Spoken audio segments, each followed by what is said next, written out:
ದುಡ್ಡು ನನ್ನ ಹತ್ರ ಇಲ್ಲಪ್ಪ. ದುಡ್ಡು ಕೊಡಿಸ್ತೀನಿ. ಪ್ರೈಸ್ ನೋಡೋಣ ಜಾಸ್ತಿ ಇದೆ ಎಷ್ಟಿದೆ. ಒಂದು ನಿಮಿಷ. ಪ್ರೈಸ್ ಬಂದ್ಬಿಟ್ಟು 65 ರೂಪಾಯಿ. ಎಷ್ಟು ಗ್ರಾಮಿಗೆ? 120 ಗ್ರಾಮ್ಸ್ಗೆ.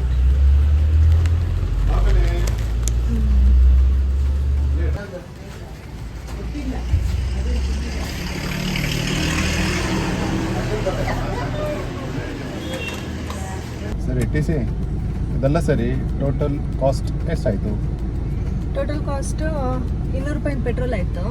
ಅದಾದಮೇಲೆ 150 ರೂಪಾಯಿ ಚಾಟ್ಸ್ ತಿಂದ್ವಿ.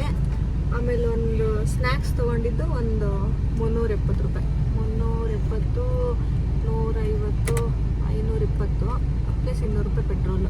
720 ರೂಪಾಯಿ ಟ್ಯಾಕ್ಸ್ ಬಿತ್ತು ನಮಗೆ ಮನೆಯಿಂದ ಹೊರಗಡೆ ಕಾಲಿಟ್ಟಿದ್ದಕ್ಕೆ. ಸರಿ, ಥ್ಯಾಂಕ್ ಯು.